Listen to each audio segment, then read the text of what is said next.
বঙ্গবন্ধু সোনার বাংলার মডেল বানাইয়া উদ্বোধন করাইব আমি মাননীয় প্রধানমন্ত্রী জননেত্রী শেখ হাসিনা।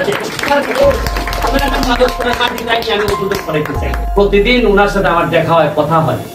জননেত্রী শেখ হাসিনার আমরা সোনারগাঁর মাধবপুরের মাটিতে নামাইয়া তার কাছে আমরা জমা। প্রধানমন্ত্রীকে নিয়ে আসবে ব্যারিস্টার সুমন তার এলাকার মধ্যে। দর্শক শ্রোতা, ব্যারিস্টার সুমন কিন্তু এই কথাটা তার নিজের মুখে বলতেছে, এবং ব্যারিস্টার সুমন কবে প্রধানমন্ত্রীকে তার এলাকার মধ্যে নিয়ে আসবে এটাই কিন্তু এই ভিডিওতে ক্লিয়ার করা হবে। এই ভিডিওতে আরো দেখানো হবে ব্যারিস্টার সুমন সংসদ ভবনের মধ্যে প্রধানমন্ত্রীকে কি বলতেছে। এরই সাথে সাথে আরো দেখানো হবে ব্যারিস্টার সুমন কিভাবে দুর্নীতি ধুলাই করে। দর্শক শ্রোতা, আপনারা কিন্তু ভিডিওটা সম্পূর্ণ দেখবেন। ব্যারিস্টার সুমন প্রধানমন্ত্রীকে কিভাবে তার এলাকার মধ্যে আনতেছে, তার এই বক্তব্যটা কিন্তু সম্পূর্ণ দেখাবো। এই বক্তব্যের মধ্যে কিন্তু সবকিছু লুকিয়ে আছে, এবং এই বক্তব্য দেখলে কিন্তু আপনারা সবকিছু বুঝতে পারবেন। তাই দর্শক, ভিডিওতে একটা লাইক দিয়ে সম্পূর্ণ দেখবেন। এই যে সুন্দর সোনারগাঁর মাধবপুর বানাইতাম পারি, জননেত্রী শেখ হাসিনার আমরা সোনারগাঁর মাধবপুরের মাটিতে নামাইয়া তার কাছে আমরা জমা। আমরা দেখবেন এমনও ইচ্ছা আছে, মাধবপুর সোনারগাঁটে এমন ভাবে সাজাইবো আমি, বঙ্গবন্ধু সোনার বাংলার মডেল বানাইয়া উদ্বোধন করাইবো আমি মাননীয় প্রধানমন্ত্রী জননেত্রী শেখ হাসিনা। উনি আপনারা আশ্চর্য হবেন যে আমি প্রতিদিন যে প্রধানমন্ত্রীর সাথে আমি বছরের পর বছর ট্রাই করছি, দেখা করার সুযোগ পাই নাই। এখন কি কপাল আমার, প্রতিদিন ওনার সাথে আমার দেখা হয়, কথা হয়। ওনার যে সিট আর আমার, আপনারা তো এই দুইটা বক্তব্য দেখছেন যে ব্যারিস্টার সুমন কিন্তু বারবার বলতেছে সে প্রধানমন্ত্রীকে তার এলাকার মধ্যে নিয়ে আসবে। এই বক্তব্যের বাকি অংশটা কিন্তু একটু পরে দেখাচ্ছি। এখন দেখাচ্ছি ব্যারিস্টার সুমন সংসদ ভবনে গিয়ে প্রধানমন্ত্রীকে কি বলতেছে, তারপর কিন্তু ব্যারিস্টার সুমন কিভাবে দুর্নীতি ধুলাই করে, তারপরে কিন্তু ব্যারিস্টার সুমন কবে এবং কখন প্রধানমন্ত্রীকে নিয়ে আসবে এটা দেখানো হবে।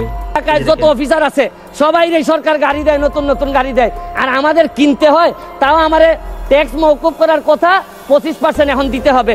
কিন্তু আমি মাননীয় প্রধানমন্ত্রী হইলে বলতাম, গত পরশুদিন আমি তো গাড়ি পেয়ে গেছি মাননীয় স্পিকার। গাড়ি পেয়ে যাওয়া বলবেন, আমি গাড়ি পেয়ে গেছি, আমারে তো কোনো ট্যাক্স নেয় নাই মাননীয় স্পিকার। তবে আমি মাননীয় প্রধানমন্ত্রীকে বলবো যে আমি যেহেতু ট্যাক্সবিহীন গাড়ি নিয়েই আসছি, আমার অন্যান্য কলিগরা তো আনতে পারেন নাই। আপনারা, আমি যেহেতু এটা আমাকে ফ্রি দিলেন আর অন্যান্য আমার কলিগরা ফ্রি পাবেন, এটা ডিসক্রিমিনেশন হয় মাননীয় স্পিকার। তারপরে আমি মহান সংসদে বলে দিচ্ছি, তারপরে যদি মনে করেন দেশের স্বার্থে 25% নিবেনই আমাদের উপর, যতই কষ্ট হোক, মানবতার মা উনি, উনার বিরুদ্ধে আমরা কোনো কথা বলতে পারবো না। হয়তো উনি দেশের স্বার্থেই বলেন, তারপরে বলবো যদি উনি নিশ্চিত নিতেই চান, তাহলে আমার টাকাটা আমি কথা দিচ্ছি যে উনি যেদিন বাজেট পাস করবেন এই 25% টাকা আমি নিজে নিয়ে এনবিআর এর কাছে দিয়ে আসবো মাননীয় স্পিকার। তাও আমি চাই না যে আমি যেটা পাইছি এটা আমার কলিগরা পাবে না, এটা হইতে পারে না মাননীয় স্পিকার। মাননীয় স্পিকার, আপনি দেখেন টাকা পাচার এই সরকারের বড় একটা সমস্যা। টাকা পাচার ঠেকানো যাচ্ছে না।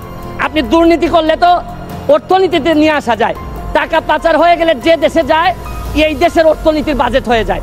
আরে আমরা বঙ্গবন্ধুর খুনিরে আনতে পারি না, আর টাকা পাচার করে এই টাকা ফেরত আনবো কিভাবে? এইটা একটা বড় সমস্যা। টাকা পাচার করে আমাদের বাজেট সংকুচিত হয়ে যাচ্ছে মাননীয় স্পিকার।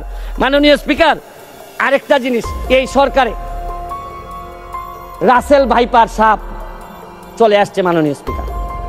এই সাপ আসার কারণে সরকারে যখন সাপ আসে প্রকৃতিতে বেজি থাকে, এই বেজি করে কি সাপরে নিয়ন্ত্রণ করে।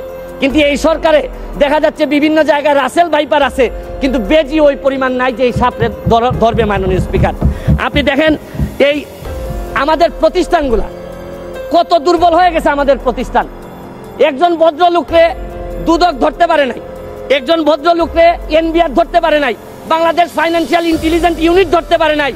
আর এনবিআর এর মতিউর রহমানকে ধরলে একটা ছাগল, ছাগল ছাড়া এই লোককে তো আপনি আনতেই পারতেন না। ছাগলের কাণ্ড হওয়ার কারণে আর ফেসবুক ভাইরাল। 1 মিনিট তো আপনার বরাবর অ্যাপ্লিকেশন আছে, আমি 247 ইনভোক করতেছি। এখানে 247 হচ্ছে কি আমার বিরুদ্ধে এখানে একজন মাননীয় সংসদ সদস্য আমার বিরুদ্ধে অভিযোগ দিয়েছেন। আমার আত্মপক্ষ সমর্থনের সুযোগ দেওয়ার জন্য, আমি সময় দেওয়ার জন্য আপনার কাছে দাবি জানাচ্ছি। মাননীয় স্পিকার, এখন আসেন আপনারা বেনজির কাণ্ড, মাননীয় সাবেক আইজিপি উনি এত বড় হয়ে গেলেন, মন্ত্রণালয় জানলো না, মাননীয় স্বরাষ্ট্রমন্ত্রী জানলেন না। এই বাচ্চাটা এত বড় হয়ে গেল, আর কিছুদিন সুযোগ পাইলে পুরা গোপালগঞ্জ কিনে ফেলতেন এই বেনজির সাহেব। তারপরে এইটার দায় এই মন্ত্রণালয় এড়াইতে পারে না মাননীয় স্পিকার। এখন আপনারা কালো টাকা সাদা করবেন, আমার কোনো অসুবিধা নাই। যদি মনে করেন টাকা রয়ে গেছে, কিছু টাকা জমানো বা বিভিন্ন অলস টাকা রয়ে গেছে, এটারে সাদা করবেন, কোনো অসুবিধা নাই। কিন্তু এই সাদা করার মধ্য দিয়া বেনজিরার মতিউরের টাকাও যদি সাদা হয়ে যায়, আর এদের ভবিষ্যৎ প্রজন্ম উত্তরাধিকার আদর্শের উত্তরাধিকার যারা, তাদের টাকাও যদি সাদা হয়, তাহলে এই দেশে সদস্য সময় শেষ, 1 মিনিটে শেষ করুন। মাননীয় স্পিকার, এরপরে আমি বলতে চাই, মাননীয়, আমি সিলেটের মানুষ। আমার সিলেটে আমি যখন বক্তব্য রাখতেছি লক্ষ লক্ষ মানুষ পানিবন্দী। আমি আপনার মাধ্যমে মাননীয় প্রধানমন্ত্রীর কাছে দাবি রাখতে চাই, একটা হাইড্রোলজিক্যাল একটা রিসার্চ করেন। আমাদের এই পানি আগে কখনো বন্যা হইতো না, এইরকম 22-এর বন্যা, 24-এ বন্যা, আমরা একেবারে দেবে গেছি পানির নিচে। মাননীয় স্পিকার, এইটা জানা দরকার যে আমাদের এই ভারত থেকে আসা পানি কোথায় কোথায় বাধা পড়ে, এইটা দেখতে হবে। মাননীয় স্পিকার, অনেকে সন্দেহ করে মিঠামইনের রাস্তাও আমাদের এই দুর্ভোগের কারণ। যদি হয় এইটারও মডিফাই করতে হবে, কারণ একটা জেলারে আপনি সৌন্দর্য দিয়ে আরেকটা জেলা ডুবাই দিতে পারেন না। মাননীয় স্পিকার, আমি হাইড্রোলজিক্যাল স্টাডি এবং এই স্টাডির ফলাফল আমাদের সামনে নিয়ে আসার জন্য দাবি জানাচ্ছি। মাননীয় স্পিকার, মাননীয় স্পিকার, একজন সংসদ সদস্য আমার ব্যাপারে অভিযোগ তুলছেন যে আমি যে সব নিয়ে যান, নীতির ভিত্তিতে যদি আপনি সব নিয়ে যান, তাতে আমি আপনাকে সহযোগিতা করব। আরেকটা কথা, আমি এমপি হয়েছি, একটা জিনিস মনে রাখেন, যে কোনো প্রজেক্ট যদি আপনাদেরকে ছেড়ে দেয়, উনিও যদি আপনাদেরকে ছেড়ে দেয়, যেদিন থেকে ছেড়ে দিবে, মনে রাখেন কোনো অসুবিধা নাই, আপনাদের এমপি ব্যারিস্টার সুমন আছে, আর কারোর আমি নিজে তো টাকা বানাইতে আসি নাই। সুতরাং আপনারা কেউ খারাপ থাকবেন না, এবং বনের উপর নির্ভরতা কমাইয়া কিভাবে কর্মসংস্থান বাড়ানোর যা যা আছে আপনাদের, এইটা আমার ভালো হয়েছে।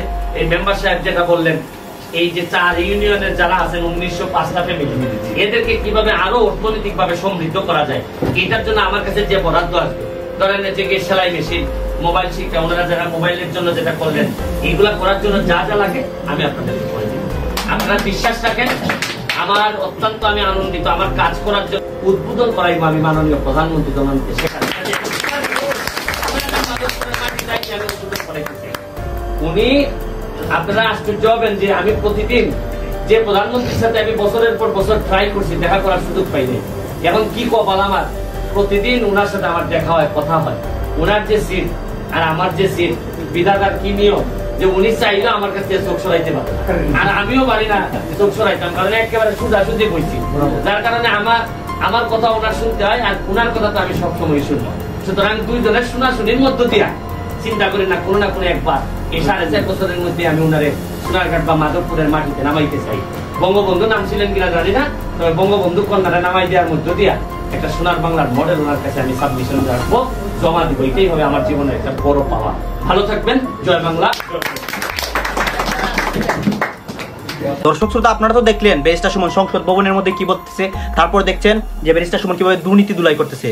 এরপরে কিন্তু ব্যারিস্টার সুমন কিভাবে মানুষের সামনে বলতেছে যে প্রধানমন্ত্রীকে নিয়ে আসবে, এটা তো কেন হয়েছে। সে কিন্তু বলতেছে সে যতদিন এমপি আছে সে কিন্তু তার এলাকার মধ্যে উন্নয়ন করবে, এবং ভালো একটা উন্নয়নের ভালো একটা এলাকা করে কিন্তু সে প্রধানমন্ত্রীকে ইনভাইট করবে এবং প্রধানমন্ত্রীকে তার এলাকার মধ্যে নিয়ে আসবে। দর্শক শ্রোতা, ব্যারিস্টার সুমনের এই কথাটা আপনাদের কাছে কেমন লেগেছে? দর্শক শ্রোতা, আপনাদের কাছে আমার একটা রিকোয়েস্ট, আপনারা কিন্তু আমার চ্যানেলটি সাবস্ক্রাইব করবেন, কারণ দেশের সব আপডেট নিউজ সবার আগে আমরা দেই। ধন্যবাদ।